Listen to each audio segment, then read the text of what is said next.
Considere Encelados, a lua gelada de Saturno, um dos lugares mais promissores para procurar vida fora da Terra. Os cientistas acabaram de detectar o último dos 6 ingredientes necessários para sua formação, o fósforo. Esse elemento mais raro foi descoberto em um oceano em Encelados. Ele ajuda a tornar o solo fértil na Terra, mas a concentração desse mineral nos mares ocultos da Lua distante pode ser de 100 a 1000 vezes maior do que nos oceanos do nosso planeta. E talvez ocorra porque o oceano de Encelados é rico em carbonatos, exatamente como a água com gás, e esta provavelmente dissolverá os fosfatos das rochas da Lua. A nova descoberta também sugere que em outras luas geladas de Saturno, como o Titã, as águas também podem estar carregadas de fósforo. Por que os cientistas estão tão entusiasmados com esse mineral? Bem, os fosfatos, que são compostos contendo fósforo, são componentes cruciais da vida na Terra. O DNA, o RNA e as membranas celulares os têm.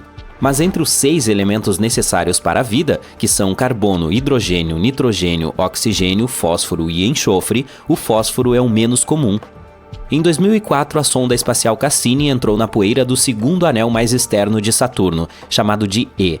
Ele é composto de grãos de gelo ejetados por Encelados, e ao estudar esses grãos examinados pelo analisador de poeira cósmica da Cassini, os pesquisadores detectaram fósforo. Encelados é a 6ª maior lua de Saturno. Ela não é realmente grande, tem apenas 505 km de diâmetro, ou seja, é pequena o suficiente para caber dentro do estado do Arizona. Deveríamos tentar isso algum dia. É interessante notar que quando a sonda espacial Cassini chegou a Saturno, os astrônomos pensaram que Encelados seria uma bola de gelo congelada. Mas então, surpresa, surpresa, eles viram plumas de partículas de gelo e vapor de água saindo de geysers na superfície dessa lua. Ficou claro que havia um oceano global entre o núcleo rochoso dela e sua casca gelada. Os mesmos pesquisadores descobriram anteriormente que esse satélite natural de Saturno também pode ser o lar de moléculas orgânicas complexas. Antes, os cientistas pensavam que os fosfatos poderiam estar presos nos núcleos rochosos de Encelados e mundos semelhantes. É por essa razão que os trabalhos mais recentes, que sugerem que os fosfatos também podem ser abundantes no oceano, foram uma surpresa. Os pesquisadores examinaram 305 grãos de gelo do anel E de Saturno e descobriram que 9 continham fosfatos. E esses resultados foram claros e inconfundíveis. E isso é muito importante porque há algum tempo acreditava-se que a fosfina, um composto de hidrogênio e fósforo, existia nas nuvens de Vênus. Mas ninguém conseguiu encontrar nenhuma evidência que sustentasse essa teoria. Em Encelados, no entanto, não há controvérsia, os fosfatos existem ali. Os astrônomos consideram Europa um dos lugares mais promissores do sistema solar para a busca de novas formas de vida. Tudo porque essa lua tem um enorme oceano de água salgada, com uma profundidade de 65 a 160 quilômetros. Sim, ele está escondido sob uma camada de gelo que, segundo estimativas, tem de 15 a 30 quilômetros de espessura, mas ainda é potencialmente habitável. Os pesquisadores afirmam que plumas de água irrompem de rachaduras na camada de gelo e liberam o conteúdo do oceano da Lua no espaço. É claro que será um desafio para qualquer missão em busca de vida acessar um ambiente tão profundo. Pelo lado positivo, os cientistas já têm algumas evidências de que existem fontes muito mais rasas que provavelmente estão muito mais próximas da superfície da Lua. Elas podem estar localizadas a menos de 1 quilômetro de profundidade sob o gelo. E essa notícia tem 2 coisas excelentes. Em primeiro lugar, aumenta as chances de haver vida em Europa. E em segundo lugar, se for verdade, pode facilitar para que futuras missões encontrem essas formas de vida, se houver alguma. Em seguida temos Titã, a maior lua de Saturno. Ela é menor e tem gravidade mais leve que a da Terra, mas ainda nos faz lembrar do nosso planeta, já que o nitrogênio predomina em sua atmosfera. Trata-se do único outro mundo em nosso sistema solar com lagos e rios. Esses corpos d'água são feitos de hidrocarbonetos, metano e etano. Há também um oceano subsuperficial de água, mas ele está localizado muito no fundo e ninguém descobriu ainda se faz contato com algo na superfície. Se for o caso, poderá fornecer combustível para a vida depois de se misturar com a química complexa da superfície. Mas Encelados e outras luas geladas não são os únicos lugares no sistema solar que podem abrigar ou já abrigaram vida. Em 2003, a Mars Express, uma espaçonave lançada pela Agência Espacial Europeia, descobriu metano na atmosfera de Marte. Em nosso planeta, a maior parte desse gás na atmosfera é produzida por criaturas vivas. Por exemplo, o gado que digere o alimento e emite, você sabe, gás. Entretanto, os cientistas acreditam que o metano permaneceu estável na atmosfera marciana por cerca de 300 anos. E então, em 2006, desapareceu quase totalmente do planeta vermelho. E aconteceu 600 vezes mais rápido do que os modelos dos pesquisadores previam. A questão é, o que ou quem gerou o gás e para onde ele foi? Outro mistério por lá são os micróbios que podem estar dormindo sob a superfície de Marte. Ali, eles podem ter sido protegidos da forte radiação proveniente do espaço por milhões de anos. Os cientistas simularam as condições de Marte em um laboratório para verificar se isso poderia ser verdade, e ficaram surpresos ao descobrir que as bactérias poderiam facilmente sobreviver em tais condições por 280 milhões de anos. Bom, é um longo prazo de validade, e significa que, se houvesse vida em Marte, poderíamos achar evidências na subsuperfície por meio de perfurações no solo. No entanto, não há água corrente em Marte, e as células ou esporos simplesmente secariam. Além disso, a temperatura da superfície é semelhante à do gelo seco, em outras palavras, está profundamente congelada. E ainda assim, pode haver 6 tipos de bactérias e fungos vivendo no subsolo do planeta vermelho. O mais provável é apelidado de Conan, a bactéria, devido à sua natureza resistente. Bem, acho que o tempo vai mostrar. De qualquer forma, se não encontrarmos vida fora da Terra em nosso sistema solar, provavelmente poderemos procurá-la em exoplanetas, que é como são chamados os planetas fora de nosso sistema estelar. Alguns parecem muito promissores. O mais perto daqui é Próxima Centauri b. Ele está a apenas 4,2 anos-luz de distância da Terra. Recentemente, os astrônomos descobriram que esse mundo pode ser ainda mais parecido com o nosso do que se pensava. Ele é apenas 17% mais maciço do que aqui, e orbita uma estrela que é mais fraca e menos maciça que o Sol. Próxima Centauri b está no meio da zona habitável da estrela. Isso significa que há chances de existir água líquida e vida ali. Parece que esse exoplaneta está preso à sua estrela-mãe. Um de seus lados está voltado para ela o tempo todo, e o outro está sempre na escuridão. Os cientistas ainda não descobriram se tem uma atmosfera. Próxima Centauri b está viajando muito perto de sua estrela e completa uma órbita em 11 dias terrestres. A radiação da estrela pode estar puxando o ar do planeta para longe. Se esse for o caso, é pouco provável que exista água líquida em sua superfície. O Gliese 832c está a 16,2 anos-luz de distância da Terra. No esquema cósmico das coisas, está a um passo de distância. Esse exoplaneta é 5 vezes mais maciço que a Terra e viaja muito mais perto de sua estrela-mãe. É por isso que um ano ali dura apenas 36 dias. Mas como se trata de uma anã vermelha muito mais fria e mais fraca do que o Sol, Gliese 832c recebe tanta luz e calor quanto o nosso planeta. Ao mesmo tempo, ainda não está claro se ele é semelhante à Terra, e provavelmente tem uma atmosfera muito mais espessa que cria um efeito estufa descontrolado. Esse fenômeno ocorre quando um planeta absorve mais calor de sua estrela hospedeira do que consegue liberar de volta para o espaço. Isso significa que é mais provável que o Gliese 832c se assemelhe a Vênus, quente e escaldante, do que a Terra, relativamente fria. Por mim, tudo bem. Há muito tempo estamos sonhando com a vida em Marte. Não se trata apenas do cultivo de batatas lá no futuro, mas também de todas as batatas que poderiam ter estado lá no passado. Já houve vida em Marte? Recentemente, cientistas encontraram algo que pode ser uma evidência disso. Vamos descobrir o que aconteceu. Marte é o 4º planeta a partir do Sol. Um ser humano ainda não pôs os pés em Marte, mas robôs já colocaram suas rodas. As primeiras espaçonaves que visitaram o planeta vermelho foram as sondas de pouso Viking, da NASA. Elas voaram para lá em 1976 e nos enviaram muitos dados interessantes. Naquela época, não sabíamos nada sobre Marte. Para nós, ele parecia um deserto frio e sem vida. Mas, como somos tão parecidos, os cientistas começaram a se perguntar: será que sempre foi assim? Ou é possível que Marte já tenha sido próspero e cheio de vida? E em 2022, o Mars Rover Perseverance da NASA encontrou algo que poderia esclarecer esse mistério. Mas antes de tudo, o que é o Perseverance? Os cientistas sugeriram que, se já houve vida em Marte, é improvável que ela tenha simplesmente desaparecido sem deixar rastros. Ela deve ter deixado algum rastro, Talvez no subsolo, onde estaria protegida de birras solares radioativas e outras coisas desagradáveis. Portanto, precisamos verificar as rochas. É importante observar que não estamos procurando vida em Marte neste momento. É muito provável que não exista. Em vez disso, queremos olhar para o passado distante do nosso planeta gêmeo. Estamos falando de bilhões de anos atrás, quando Marte poderia ter sido quente, verde e longe de ser sem vida. Em outras palavras, temos que encontrar micróbios mortos e vários compostos químicos semelhantes aos da Terra. Essa é a missão do nosso personagem principal, a Perseverance. Ela chegou a Marte em fevereiro de 2021. A espaçonave aterrissou no fundo da cratera Jezero, com 48,28 km de largura. E, após o pouso, ela se deslocou para o oeste, para o local que levou os cientistas a escolherem Jezero para a pesquisa. Esse lugar é um delta de um rio seco.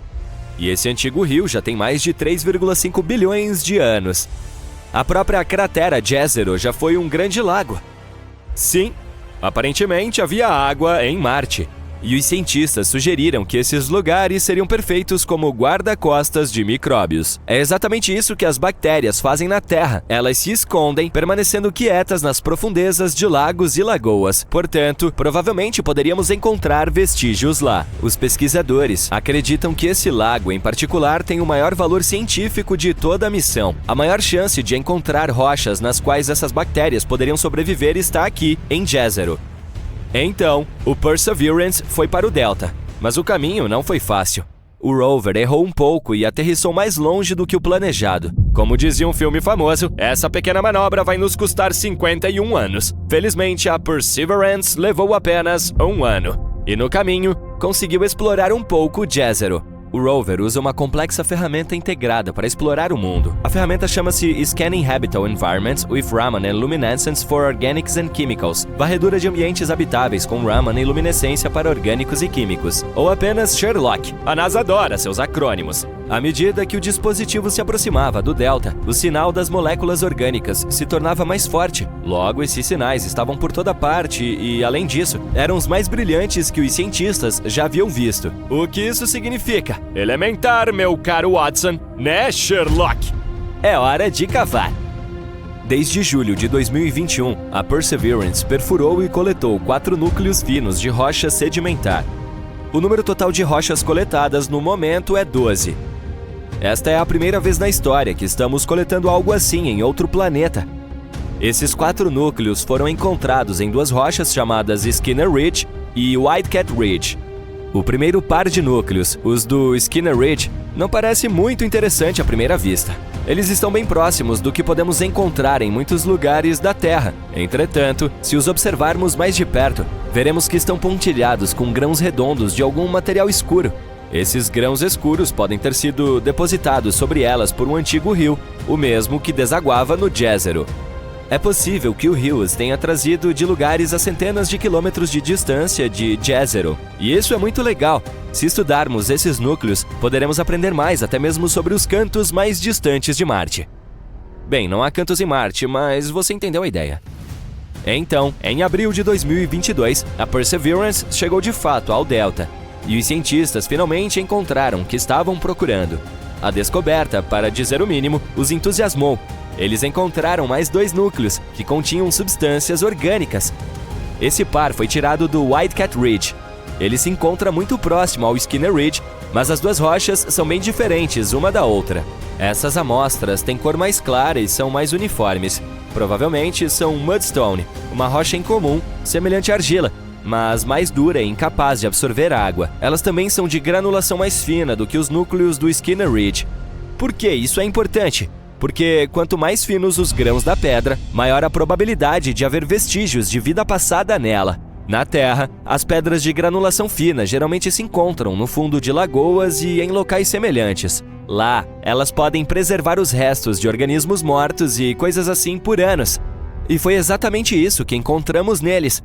Além disso, de acordo com os cientistas, havia mais matéria orgânica nesses 2 núcleos do que em qualquer outro lugar estudado pela Perseverance até agora. Ela provavelmente se acumulou ali enquanto o lago estava evaporando gradualmente há bilhões de anos. Então, realmente havia vida em Marte? Bem, vamos desacelerar um pouco.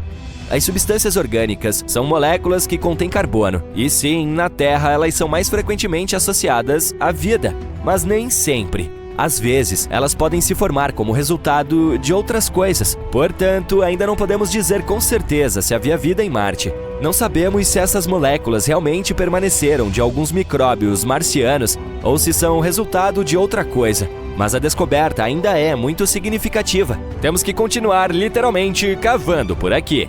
Para saber mais sobre essa matéria orgânica, os cientistas precisam coletar mais algumas amostras de rochas de granulação fina. Também seria ótimo estudar o material que está ao redor desses antigos reservatórios.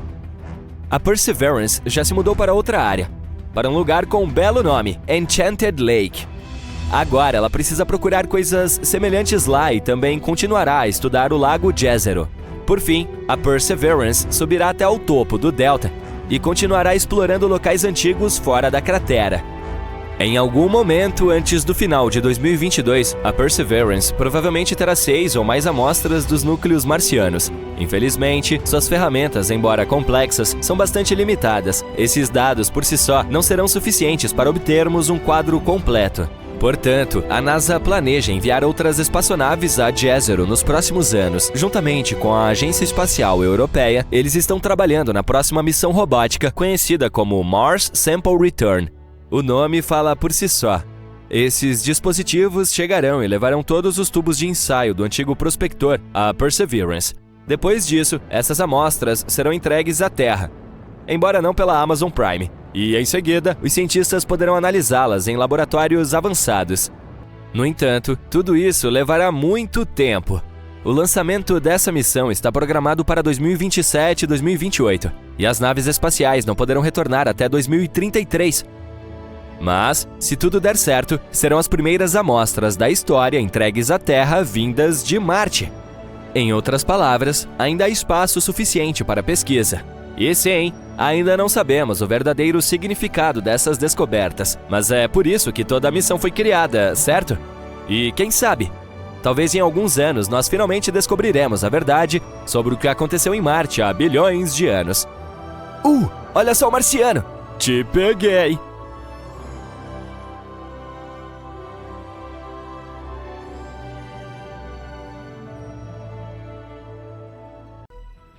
Existem monstros espaciais na vida real? Bem, é claro que não existem bestas enormes feitas de estrelas que estejam voando pelo universo. Entretanto, há algumas coisas no espaço que realmente nos lembram coisas de nossos pesadelos. A primeira é a Nebulosa da Águia, também conhecida como Messier 16, uma maravilha localizada na constelação de Serpente. Essa nebulosa deslumbrante foi descoberta no século 17 e ganhou seu apelido devido às impressões visuais que cria. Se você olhar para ela, verá que se assemelha a uma águia gigante voando pelo universo. É um aglomerado estelar jovem. Localizada muito longe, a cerca de 5.700 anos-luz de distância da Terra, a nebulosa da Águia abrange uma região de cerca de 70 por 50 anos-luz de tamanho. Para efeito de comparação, todo o nosso sistema solar tem apenas 2 anos-luz de comprimento, sendo que a distância entre o Sol e Plutão é de apenas 5 horas-luz. Essa enorme nebulosa abriga mais de 8.000 estrelas. Uma delas é especialmente brilhante. É uma dupla de estrelas maciças, uma delas cerca de 80 vezes mais pesada que o nosso Sol. E a nebulosa está ativamente criando novas estrelas. Todos os dias, gás e poeira são comprimidos pela intensa radiação e pelos ventos estelares de estrelas quentes e maciças dentro do aglomerado, o que desencadeia o nascimento de novas estrelas. E finalmente, no coração dessa nebulosa estão os icônicos Pilares da Criação, que são vastas colunas de poeira e gás vistas em tons de azul, vermelho e verde. Elas servem como berçários estelares ativos. As nuvens escuras se juntam lentamente para dar origem às estrelas do futuro, moldando os materiais ricos e complicados encontrados no universo. Os pilares da criação se estendem por cerca de 4 a 5 anos-luz, ou seja, cerca de 2 vezes o tamanho de todo o nosso sistema solar. A nebulosa da Águia é extremamente interessante para os astrônomos. É um lugar maravilhoso para estudarmos o nascimento e a evolução das estrelas. A grandiosidade desse lugar é incrível. Entretanto, ela é mais fascinante do que assustadora, ao contrário dos monstros a seguir. Quasares. Potências cativantes alimentadas por buracos negros supermassivos no coração das galáxias. Esses buracos negros têm milhões a bilhões de vezes a massa do Sol. A matéria entra em espiral neles, formando um disco de acreção luminoso. A gravidade interna gera energia intensa em todo o espectro, fazendo com que os quasares brilhem intensamente. Às vezes, eles podem até mesmo ofuscar galáxias inteiras. Esses monstros cósmicos têm intrigado os astrônomos há anos. Os quasares têm a aparência de estrelas comuns, mas possuem níveis incomparáveis de energia. Seu nome vem de Quasi-Stellar Radio Sources, fontes de rádio quasi-estelares. Eles irradiam em todo o espectro, ondas de rádio, luz visível, luz ultravioleta, raios X e raios gama. Captamos seus sinais há muitos anos, mas só os vislumbramos pela primeira vez na década de 60. Os quasares são um dos objetos mais antigos do nosso universo. Sua luz, viajando bilhões de anos-luz, nos ajuda a aprender mais sobre os primórdios do universo, quando esses monstros eram abundantes.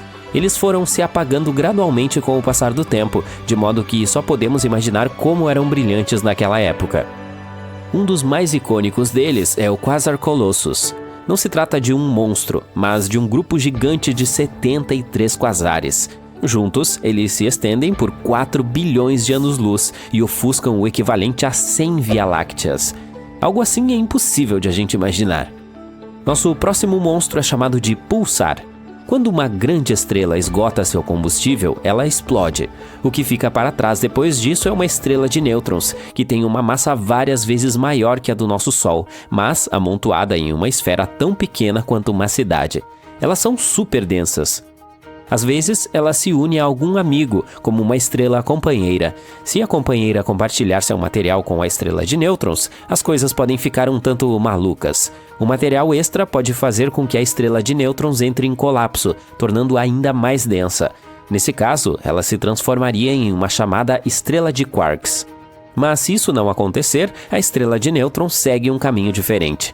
Essa imensa densidade significa que os prótons e elétrons da estrela colapsam uns nos outros, formando um mar de nêutrons, que são partículas sem carga elétrica. É nesse momento que nascem os chamados pulsares. Os pulsares têm um incrível talento magnético. Essas estrelas possuem campos magnéticos trilhões de vezes mais potentes do que os da Terra. A diversão começa quando esses pulsares supermagnetizados começam a girar. Não se trata de um giro tranquilo. Os pulsares podem girar centenas de vezes por segundo. Eles são os objetos mais rápidos de todo o universo. À medida que o pulsar gira, dispara feixes de radiação eletromagnética. Esses feixes agem como faróis, varrendo o universo a cada rotação. Se a Terra estiver no caminho de um desses feixes, os astrônomos detectam pulsos de radiação. É daí que vem o nome pulsar. Tem alguém intimamente relacionado aos pulsares, as estrelas zumbis. Às vezes, mesmo depois que a estrela chega ao fim de sua vida e se transforma em supernova, ela não desaparece completamente. Alguma matéria pode permanecer. Nesse caso, ela se transforma em um zumbi celestial. Essas estrelas zumbis geralmente aparecem em pares, com uma estrela cedendo a sua companheira menor. Ela age como um vampiro, alimentando-se de outras estrelas próximas. Ela bebe hidrogênio para voltar à vida. Quando atinge o tamanho de um planeta, ela explode em uma supernova brilhante novamente, destruindo a estrela da qual se alimentou.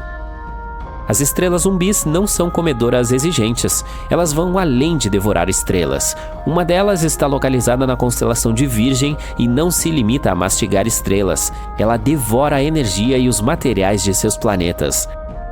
E assim como os zumbis de verdade, estão sempre em movimento para encontrar mais comida. Essas estrelas viajam pelas galáxias.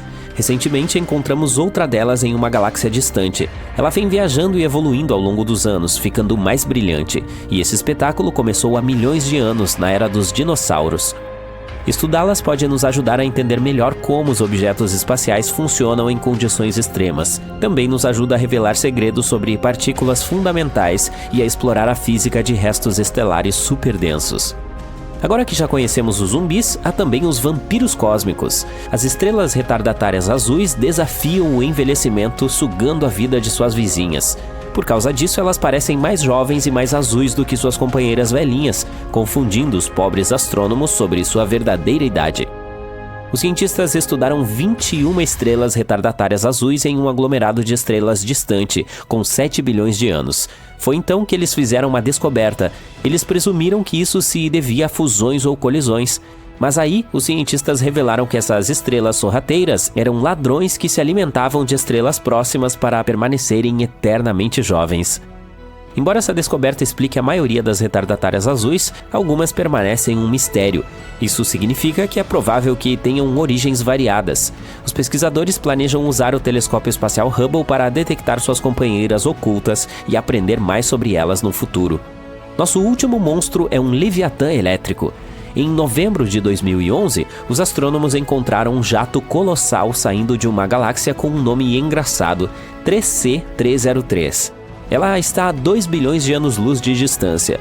O que tornou essa descoberta realmente eletrizante foi a corrente elétrica que o jato carregava, insanos 1 quintilhão de amperes. Para efeito de comparação, uma lâmpada comum mal consegue atingir 1 ampere. Isso é equivalente a 1 trilhão de raios. Esse jato, alimentado por um buraco negro supermassivo no núcleo da galáxia, estendeu-se por 150 mil anos-luz, ultrapassando a extensão da Via Láctea. Essa galáxia tênue, observada pela primeira vez nos anos 80, ficou escondida de nós por muito tempo. Só a descobrimos graças à captura de diferentes comprimentos de onda. Normalmente, os jatos emergem de galáxias com buracos negros supermassivos ativos. Apenas cerca de 10% apresentam jatos visíveis de matéria. O segredo da corrente recorde dessa pequena galáxia está na hiperatividade de seu buraco negro. Esse buraco negro cria um campo magnético super robusto, que cria esse Leviatã da eletricidade. Assim, não apenas encontramos a maior corrente elétrica do universo, mas também tivemos uma rara oportunidade de estudar um desses grandes jatos. Os cientistas continuam aprimorando seus equipamentos para estudá-los com mais detalhes, para que possamos aprender mais sobre eles no futuro. Marte é o primo espacial da Terra. É o quarto planeta em nosso sistema solar, com cerca de metade do tamanho da Terra. Ele também tem 2 pequenas luas, Phobos e Deimos. Essas luas têm o formato de batatas. Phobos é a rainha do drama, aproximando-se de Marte, planejando um pouso forçado em cerca de 50 milhões de anos. Deimos é muito mais calma, porém, fica mais distante de Marte. Marte ganhou o apelido bacana de Planeta Vermelho graças à sua superfície vermelho ferrugem. Essa cor era tão brilhante que foi detectada por astrônomos há muitos anos. Às vezes pode ser vista no céu a olho nu, como um pequeno ponto escarlate. E talvez tenha vibrações quentes, mas na realidade Marte é um deserto muito frio. As temperaturas lá podem chegar a menos 153 graus Celsius. O planeta vermelho, no entanto, sempre foi nada mais do que um deserto de aparência enferrujada? Na verdade, não. Os cientistas acreditam que, talvez há muitos anos, esse planeta fosse semelhante ao nosso. Conheça Curiosity, o rover detetive criado pelo Laboratório de Propulsão a Jato da NASA. Os cientistas querem saber tudo sobre o clima marciano, a paisagem e outras coisas do gênero. O Curiosity é um robô bem pesado, do tamanho de um carro, pesando cerca de 900 quilos. Ele embarcou em sua jornada em 26 de novembro de 2011. O rover conseguiu pousar em Marte em 6 de agosto de 2012. Originalmente, a missão do Curiosity deveria durar 2 anos, mas ainda está em pleno funcionamento. O Curiosity é basicamente um laboratório espacial sobre rodas. Ele está repleto de câmeras, espectrômetros, detectores de radiação e sensores para farejar o ambiente marciano. Enquanto o Curiosity percorre o planeta, ele rebobina a história de Marte. E durante sua missão, o rover descobriu algo incrível: sinais de lagos e rios de muito tempo atrás. O local favorito do Curiosity para brincar é a cratera Gale. É um oásis marciano pré-histórico onde pode ter havido água. Há uma enorme montanha no meio chamada Monte Sharp. Esse lugar é mais alto do que 10 torres Eiffel empilhadas umas sobre as outras. E tem camadas de rochas que guardam segredos antigos de Marte. Recentemente, os cientistas detectaram algo fantástico ao estudar os dados do Curiosity: rachaduras na lama. O que há de tão surpreendente nisso? Bem, essas rachaduras não são quaisquer rachaduras antigas. Elas são como mensagens do passado. Elas significam que o solo marciano costumava ficar úmido e depois secar novamente. A lama no solo encolhia e rachava durante as fases de secagem, formando essas junções em forma de T. Além disso, parece que o solo de Marte passou por vários ciclos de umidade e secagem. Isso ocorreu talvez até 10 vezes, o que fez com que as junções se transformassem em rachaduras em formas de Y.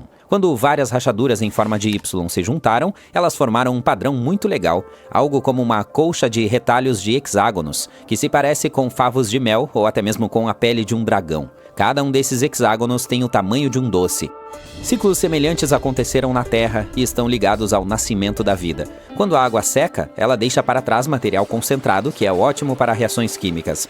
E essas reações podem ser as mesmas que dão início à vida. Esses hexágonos estão por aí há muito tempo, bilhões de anos. Mas isso significa que Marte já teve um clima parecido com o da Terra, e talvez até mesmo vida. De fato, o planeta vermelho tem até mesmo alguns sinais de água neste momento, na forma de gelo escondido nos polos. Marte tem os polos norte e sul, e assim como na Terra, eles são as calotas de gelo do planeta vermelho. Imagine a calota norte como uma grande panqueca de gelo com cerca de 1.000 km de largura. A calota sul é um pouco menor, com cerca de 350 km de largura. Mas tem uma camada de gelo mais espessa, quase como uma bola de neve com uma casca forte. Quando é inverno nos polos, a noite é incrivelmente longa. Não há luz solar, apenas uma escuridão fria. Durante esse período, cerca de 30% do ar se transforma em gás carbônico congelado. Trata-se de gelo seco, o mesmo material que é usado com frequência em filmes de terror. Mas quando os polos despertam para a luz solar, o gelo seco volta a se transformar em gás. Todo esse congelamento e descongelamento gera nuvens e geada, exatamente como na Terra. Certa vez, um rover chamado Opportunity chegou a flagrar algumas nuvens feitas de gelo de água. Mas isso não significa necessariamente que Marte já foi próspero como a Terra. A vida precisa de mais do que apenas ciclos úmidos e secos para surgir. Ela precisa de atmosfera certa e de outros ingredientes especiais. Não temos certeza se Marte tinha todos esses ingredientes. E mesmo que tivesse, não há garantia de que a vida tenha realmente existido lá. Mas isso levanta outra questão muito importante. Marte já abrigou pequenas criaturas vivas? O Curiosity não é o único robô que tenta encontrar a resposta para isso.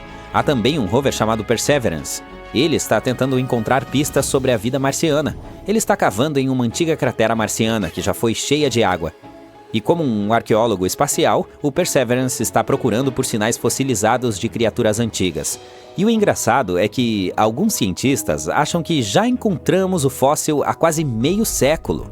O único problema é que podemos tê-lo destruído acidentalmente. E isso aconteceu antes mesmo de o Curiosity começar a rodar por Marte.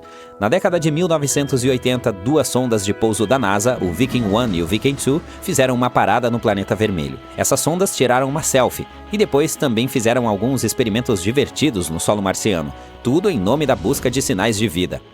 O que eles encontraram foi um material orgânico estranho chamado perclorato. É um composto que usamos em fogos de artifício ou combustível de foguete. Mas a maioria dos resultados não pareceu muito promissora. Foi até misturado um pouco de solo com água e nutrientes, na esperança de que, se houvesse micróbios marcianos, eles comessem as guloseimas e, como resultado, liberassem gás radioativo. Mas, infelizmente, isso não aconteceu. Agora, o problema é o seguinte: alguns cientistas acham que talvez a água que foi adicionada naquela época tenha, na verdade, destruído essas minúsculas criaturas marcianas. Os pobres micróbios estavam apenas passeando e, de repente, foram encharcados por um monte de líquido estranho. Algo assim não seria muito agradável para os micróbios da Terra. Eles vivem dentro de rochas e estão sugando água do ar. Derramar água sobre eles resultaria em um desastre total. Portanto, é claro que dar-lhes nutrientes depois disso não faria nada. Se você mal sobreviveu a um banho de água, provavelmente não está com disposição para um banquete. Talvez esses amigos marcianos tenham algo chamado peróxido de hidrogênio em suas células. Isso os ajuda a viver em um ambiente extremo. Se isso for verdade, poderia explicar todos os resultados dos experimentos. Veja bem, os instrumentos aqueceram as amostras. Portanto, se houvesse peróxido de hidrogênio, ele teria explodido, eliminando os pequeninos e transformando suas casas aconchegantes instantaneamente. Imagine como seria ridículo se descobríssemos que destruímos acidentalmente os únicos sinais de vida em Marte. Idealmente, precisamos de uma nova missão a Marte para testar essa teoria. Esperemos que não seja verdade. De qualquer forma, a jornada ainda não terminou. Há mais missões planejadas para Marte, e os seres humanos poderão até mesmo visitar esse planeta algum dia. A próxima missão é a Mars Sample Return, ou Missão de Retorno de Amostras. É um projeto de trabalho em equipe muito legal entre a NASA e a ESA. Elas estão se unindo para trazer de volta lembranças de Marte, coletadas pelo fiel rover Mars Perseverance da NASA. Haverá um grande número de espaçonaves. Elas trabalharão juntas para trazer de volta essas preciosas amostras marcianas. As amostras estão planejadas para chegar à Terra no início ou em meados da década de 2030. E a diversão não acaba em Marte. Nossas missões por lá são um aquecimento para uma aventura ainda maior: explorar as luas geladas ao redor de Saturno e Júpiter. Essas luas têm oceanos ocultos sob suas superfícies geladas, e quem sabe que tipos de segredos espaciais elas estão escondendo. Mas seja em Marte, nas luas geladas ou em outros lugares, nossa busca por vida extraterrestre continua.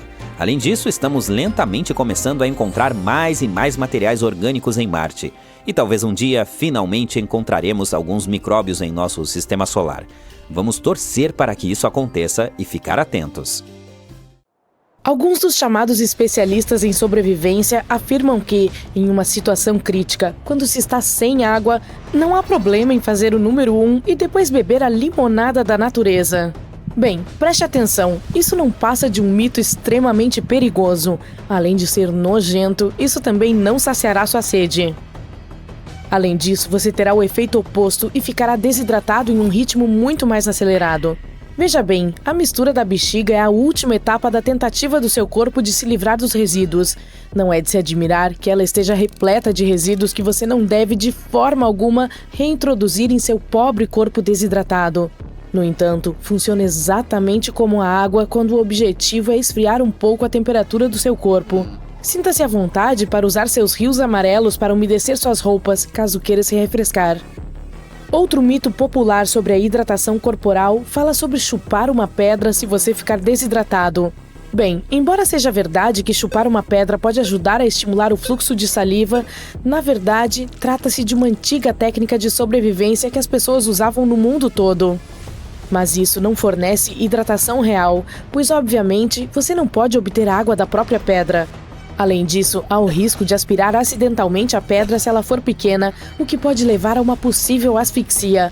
E por fim, você nunca saberá pelo que essa pedra passou na vida antes de você decidir chupá-la. Talvez você já tenha ouvido falar que o musgo cresce no lado norte das árvores e que podemos usar esse conhecimento para navegar em uma floresta. Vou ter que te desapontar. Ao contrário da crença popular e do que é frequentemente relatado em desenhos animados e filmes, o musgo não cresce consistentemente no lado norte das árvores. O crescimento do musgo depende da espécie e do clima local. Ele se desenvolve em áreas onde as condições são mais favoráveis e não tem nada a ver com o norte ou o sul. Portanto, não confie muito nessa regra. Os cobertores espaciais realmente funcionam.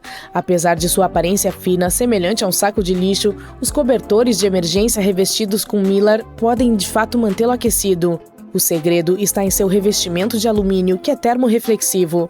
Isso permite que o cobertor reflita a energia infravermelha e retenha o calor. Em caso de choque ou exposição, seu corpo perde calor para o ar, o que leva a uma queda na temperatura corporal. Um cobertor espacial ajuda a evitar isso, mantendo a umidade em suas roupas e reduzindo a evaporação, o que por sua vez limita a perda de calor. Se enrole em uma dessas folhas de papel alumínio e você ficará muito mais aquecido. Outra vantagem, esses cobertores são compactos e econômicos, portanto, não se esqueça de colocá-los em sua mochila antes de sair.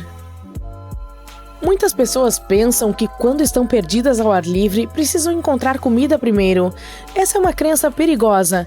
Nesse tipo de situação de emergência, priorize água e abrigo em vez de comida. Um estudo realizado em 2009 indica que os seres humanos podem sobreviver até 2 meses sem comida e entre 8 e 21 dias sem comida e água, embora esse número varie de acordo com fatores individuais e ambientais. Em situações de sobrevivência, encontrar água e abrigo é muito mais importante do que conseguir comida. Em condições adversas, você pode durar apenas 3 horas sem um abrigo adequado e 3 dias sem água. Se você tiver água e abrigo, suas chances de sobrevivência aumentarão significativamente. Infelizmente, também existem muitos conceitos errôneos sobre o tratamento da hipotermia, como a afirmação de que uma banheira de água quente pode curar essa condição. É verdade que o reaquecimento é essencial quando se trata de hipotermia, quando a temperatura central do corpo cai abaixo dos 37 graus Celsius normais. Mas colocar uma pessoa hipotérmica em uma banheira de água quente pode causar dor extrema e até mesmo desencadear um problema grave de saúde, como um ataque cardíaco. Em vez disso, coloque garrafas de água quente sob as axilas da pessoa ou use o reaquecimento pele a pele. Evite o uso de fontes de calor elevado, elas podem ser extremamente prejudiciais nessa situação.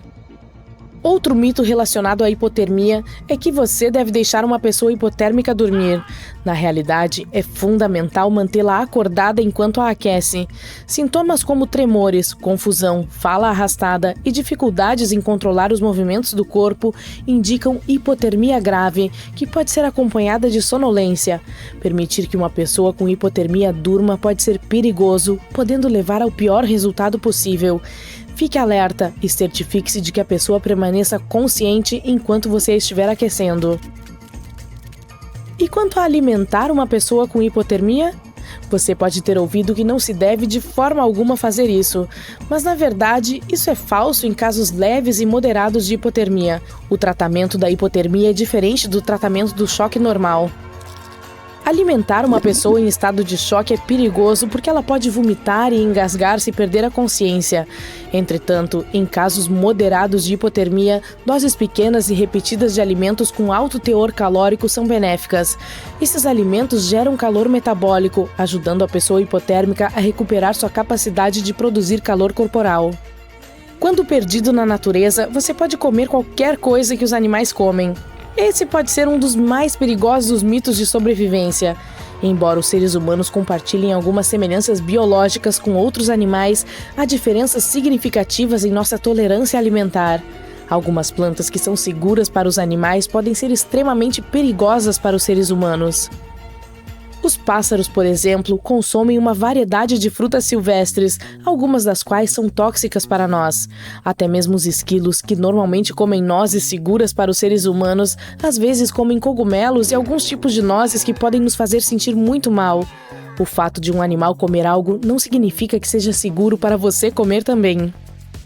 Existe uma crença de que, para encontrar água, você deve seguir os pássaros voando, mas esse método não é muito confiável. Embora alguns pássaros aquáticos raramente se afastem da água, muitas espécies vagueiam extensivamente em busca de alimento. Há pessoas que acreditam que os gansos voam em direção à água ao anoitecer, mas essas aves podem estar apenas se dirigindo a uma clareira para descansar durante a noite. Outra crença comum é que se você conseguir amassar a madeira com a unha do polegar, ela é adequada para iniciar um fogo por fricção. Esse mito é bastante difundido, mas não é confiável. Algumas madeiras mais macias que passam o teste da unha do polegar são ineficazes, enquanto algumas madeiras mais densas são muito boas para fogo por fricção. O sucesso do teste da unha é coincidência, não é um método totalmente confiável. Portanto, pare de destruir suas pobres unhas. Outro equívoco relacionado às fogueiras por fricção é que você deve usar madeira de lei para obter as melhores chamas. Embora o carvalho e outras madeiras de lei sejam excelentes para a lenha em geral, elas não são ideais para fogos por fricção. A alta temperatura de ignição e a densidade da madeira de lei a tornam inadequada como gravetos ou lenha para o fogo por fricção. Em vez disso, você pode usar madeiras macias não resinosas, como de algodão americano, tilha americana, cedro e salgueiro, que são muito mais adequadas para iniciar fogos por fricção. Em uma situação de emergência, comer carne crua e frutos do mar cru pode ajudá-lo a sobreviver. Bem, isso não é totalmente verdade. De fato, os programas de sobrevivência geralmente mostram os anfitriões comendo todos os tipos de alimentos crus, mas essa não é a melhor prática de sobrevivência. A carne crua de animais pode conter agentes patogênicos, inclusive bactérias, vírus e outros micro-organismos. Eles podem facilmente causar doenças graves e difíceis de diagnosticar em seres humanos. Muitas pessoas consomem sushi e não têm nenhum problema de saúde, mas isso ocorre porque certos frutos do mar crus de água salgada são seguros, pois os patógenos que eles contêm não são prejudiciais aos seres humanos. Para minimizar os riscos à saúde, certifique-se sempre de que a carne e os frutos do mar estejam devidamente cozidos antes de consumi-los. Esfregar um graveto em outro provavelmente não produzirá fogo. É claro que o atrito é uma maneira real de criar uma chama, mas as técnicas de fogo por fricção exigem paciência, prática e até mesmo um pouco de sorte. Pode parecer fácil em filmes ou programas de TV, mas não fique confiante demais achando que conseguirá fazer isso sem muita prática em uma situação estressante. Se você ainda estiver ansioso para experimentar, use um movimento de velocidade descendente em vez de muita força. Ok, digamos que você não tenha paciência suficiente para iniciar um fogo por fricção, mas você tem fósforos. Bem, eles ficaram molhados em um determinado momento, mas agora estão totalmente secos. Ótimo! Não é bem assim. É um mito que, quando secos novamente, os fósforos funcionem como deveriam. É que os produtos químicos usados nos fósforos são vulneráveis à umidade. Os fósforos comuns têm uma embalagem com uma superfície de impacto feita de um material arenoso. Por exemplo, vidro em pó misturado com fósforo. A cabeça do fósforo também é feita de areia, juntamente com enxofre e um oxidante. A pequena quantidade de calor que é criada quando você risca um fósforo é causada pelo atrito do pó de vidro que se mistura. Isso converte o fósforo em fósforo branco e ele começa a pegar fogo. As cabeças de fósforos que foram molhadas em algum momento simplesmente não acendem porque o cuidadoso equilíbrio químico interno está todo bagunçado. Portanto, se estiver indo para algum lugar onde haja a possibilidade de se molhar, invista em fósforos à prova d'água ou mantenha os fósforos em um recipiente à prova d'água. Algumas pessoas acreditam que uma grande fogueira pode superar um abrigo.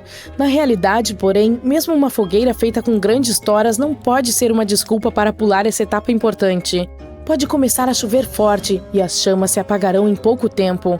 Além disso, não é muito legal dormir ao ar livre. Os animais selvagens não vão perder uma refeição deliciosa. Portanto, é sempre um bom investimento reservar um tempo para construir um abrigo que te proteja dos elementos e dos animais selvagens. Há um mito de que todas as camadas de base funcionam igualmente. Infelizmente, isso não é verdade. Por exemplo, o algodão pode levar à hipotermia se você o usar como sua camada de base principal quando o tempo estiver frio. Esse tecido é ótimo para usar em casa, mas é melhor usá-lo em climas quentes e secos. Quando o algodão fica molhado, suas propriedades isolantes se tornam inexistentes. Assim que você começar a suar, a umidade será absorvida pelas fibras de algodão e suas roupas começarão a resfriar seu corpo por condução. E lembre-se de que as fibras de algodão podem reter até 27 vezes o seu peso em água. Além disso, elas armazenam esse líquido por até 8 vezes mais tempo do que a lã ou os tecidos sintéticos.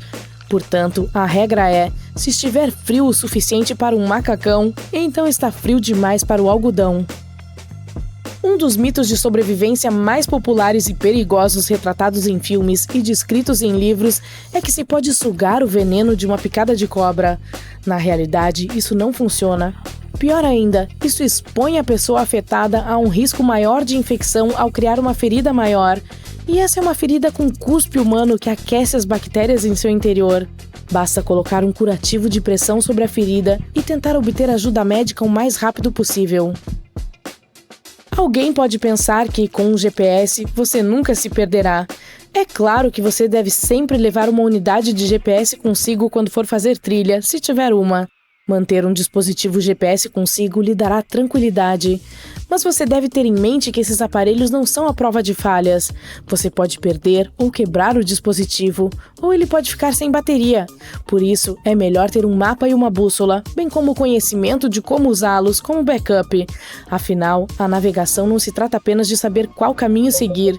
Trata-se também de saber onde você está no momento. Há uma crença comum de que, se você estiver preso em um ambiente com neve e sem acesso à água potável, consumir neve é a melhor maneira de se reidratar.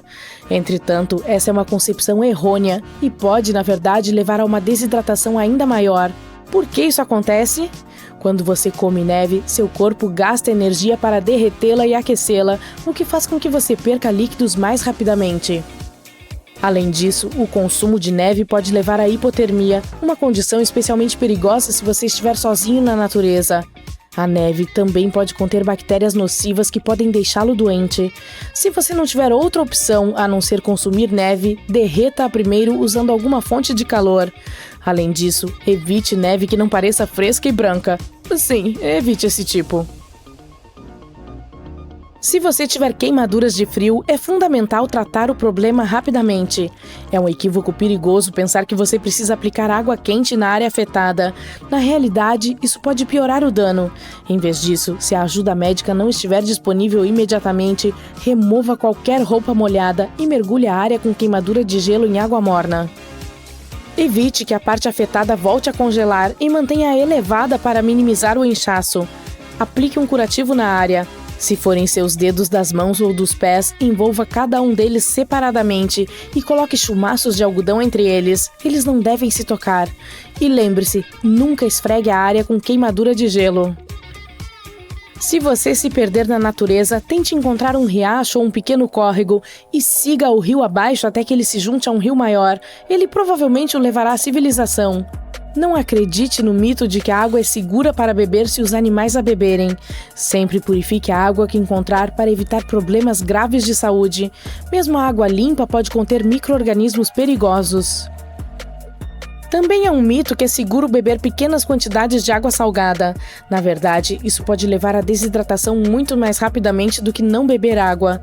Use a água salgada para resfriar seu corpo em climas quentes, mas não a beba. Você se depara com uma caverna enquanto está perdido na natureza e ela parece ser o abrigo ideal, especialmente se você tiver fósforos e puder encontrar madeira por perto. Mas lembre-se de que você nunca deve fazer uma fogueira dentro da caverna. O calor pode fazer com que as rochas se expandam e se quebrem, provocando uma queda de rochas ou um deslizamento de terra. Em vez disso, faça a fogueira do lado de fora da caverna para se manter seguro e aquecido. Quando perceber que está perdido durante uma trilha, pare de se mover imediatamente. Pode parecer contraintuitivo, mas ficar parado e criar um abrigo aumenta suas chances de ser encontrado pela equipe de resgate. Essa abordagem também evita a desidratação causada pelo movimento contínuo. Você já deve ter ouvido falar que, se encontrar um enxame de abelhas hostis, deve pular na água e as criaturas zumbidoras te deixarão em paz. O problema é que as abelhas são pacientes, elas esperam que você volte à superfície. Em vez disso, corra em linha reta o mais rápido que puder, até que as abelhas desistam da perseguição. Melhor ainda, procure abrigo em um carro, casa ou banheiro público. Agora, como bônus, aqui estão mais algumas dicas de sobrevivência. Tenha elas em mente e você estará preparado para qualquer tipo de emergência. Ao encontrar uma cobra, não se aproxime dela e não tente afugentá-la. As serpentes são sensíveis a vibrações, portanto, fazer barulho levantando a voz, batendo palmas ou pisando pode incentivá-la a recuar. Se possível, simplesmente se afaste do réptil. Se estiver caindo de um penhasco, tente dividir a queda em várias partes mais curtas para absorver o impacto. Se agarrar a objetos resistentes, como arbustos ou pedras, pode retardar a queda e aumentar suas chances de sobrevivência. Se você tiver caído no gelo em uma água congelante, não tente sair agarrando diretamente a borda do gelo. Ela provavelmente se quebrará. Em vez disso, chute as pernas para posicionar o corpo horizontalmente e, em seguida, arraste-se para cima do gelo. Uma vez no gelo, mantenha-se esparramado para distribuir seu peso e evitar mais quebras.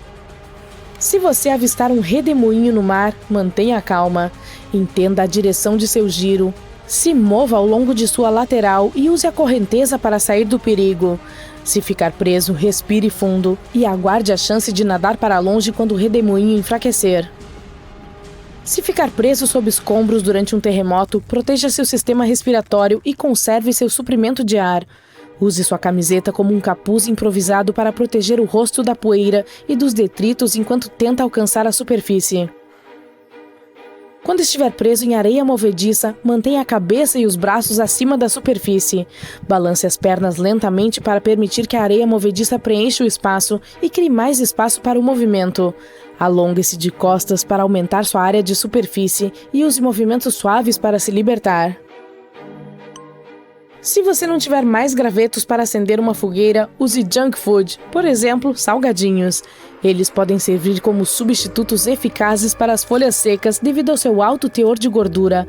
O macarrão espaguete também pode ser usado em uma emergência. É provável que encontremos vida além da Terra por volta de 2035, e não há necessidade de viajar para uma galáxia muito distante. Nossa Via Láctea está repleta de ambientes totalmente adequados. Mas não se empolgue demais, estamos falando de micróbios ou marcadores químicos, não de humanoides verdes como os que vemos em Hollywood. Mesmo assim, quando finalmente encontrarmos vestígios de vida, isso mudará a forma como vemos nosso lugar no universo. O telescópio espacial Kepler da NASA descobriu algo incrível.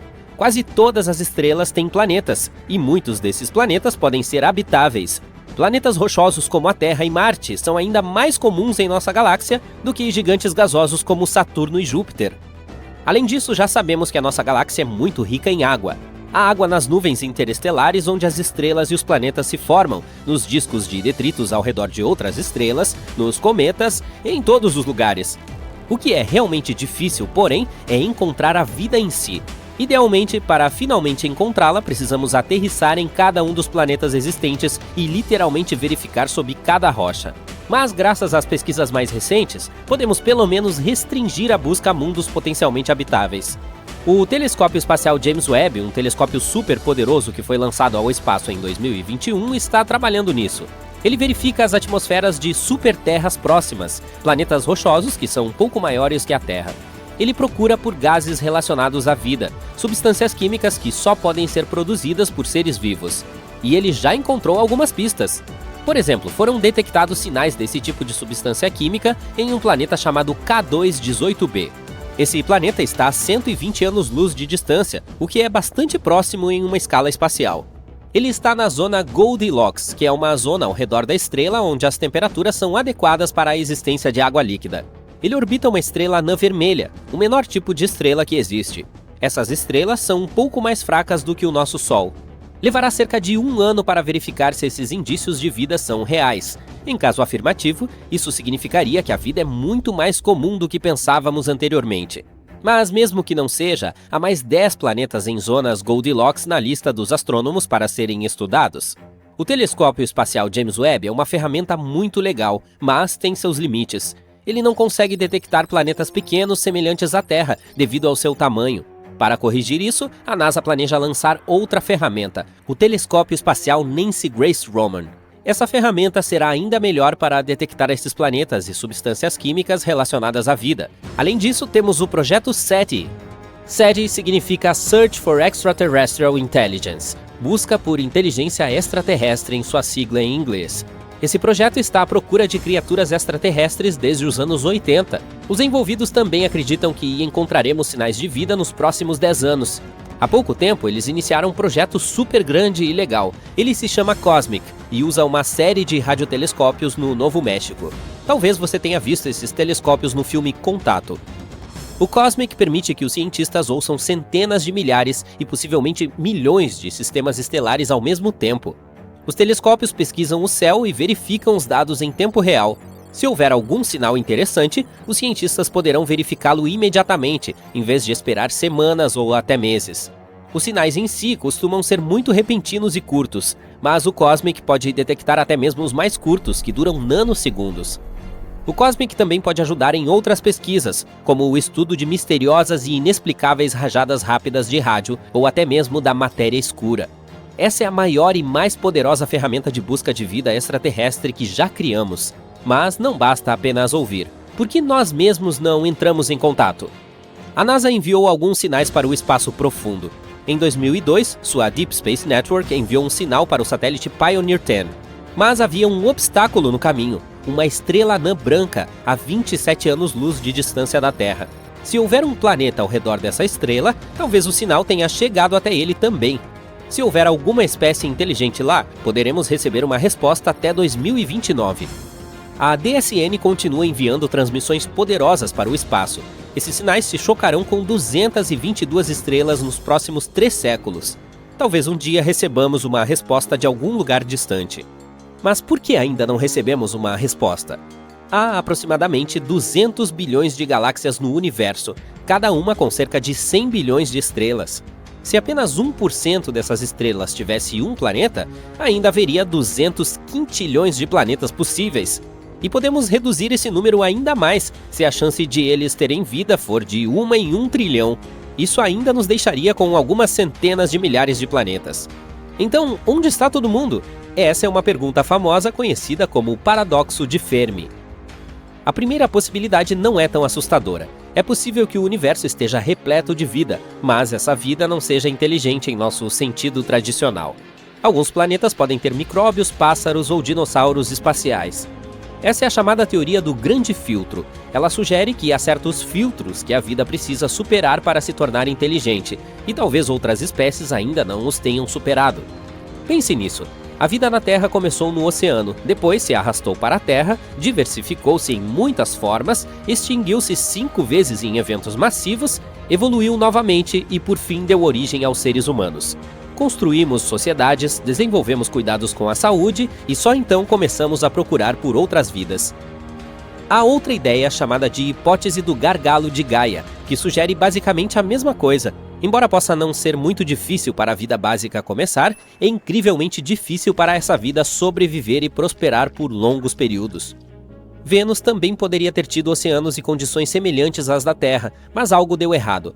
Seus oceanos evaporaram devido a um efeito estufa descontrolado. Agora ele é estéril.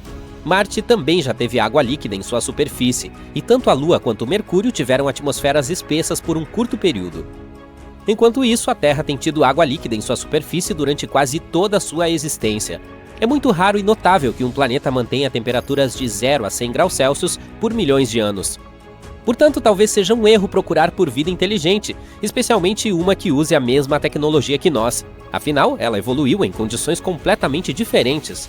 É aí também que entra a chamada equação de Drake. É uma fórmula que nos dá a chance de calcular o potencial de a vida se tornar inteligente em um planeta. Para calcular o resultado, precisamos conhecer diversas variáveis. Quantas estrelas existem, quantas delas têm planetas, a chance de esses planetas terem vida e assim por diante. Infelizmente ainda não sabemos esses números, e o resultado pode ser insignificante, mas vamos supor que exista pelo menos uma outra espécie inteligente. Por que ainda não nos encontramos? Pode haver vários motivos. Talvez esses seres não nos considerem suficientemente interessantes, ou talvez o problema esteja em nós. Talvez estejamos sempre perdendo seus sinais, ou talvez tenhamos perdido a espécie inteira. O universo é insanamente enorme e antigo. Tem mais de 14 bilhões de anos. Se comprimirmos toda a história evolutiva da Terra em um dia de 24 horas, a vida começa às 4 da manhã. Os dinossauros são extintos às 11h40 da noite. Criaturas semelhantes ao ser humano aparecem 2 minutos antes da meia-noite. Nessa analogia, os seres humanos existem há apenas 77 segundos, e nossa tecnologia capaz de detectar vida extraterrestre é ainda mais recente. Existe há menos de 1 segundo. Com distâncias e períodos de tempo tão grandes, as chances de existirmos ao mesmo tempo que outras civilizações são mínimas. Se sua civilização durasse apenas alguns milênios, poderíamos facilmente deixá-los passar despercebidos. Mas isso não significa que devemos desistir da nossa busca. Os cientistas estavam preocupados com o fato de os sinais de rádio da Terra terem diminuído com o tempo, mas um estudo recente mostrou que, na verdade, é o contrário. O número de nossos satélites continua crescendo, e isso torna nosso planeta mais detectável. Até o final da década, poderemos ter 100 mil satélites, tornando a Terra incrivelmente brilhante no espectro de rádio. Se houver uma civilização avançada lá fora, ela nos detectará facilmente, mesmo a distâncias muito grandes. Os astrônomos estão muito otimistas em relação a isso. Há uma grande chance de que se encontrem criaturas extraterrestres enquanto você e eu estivermos por aqui.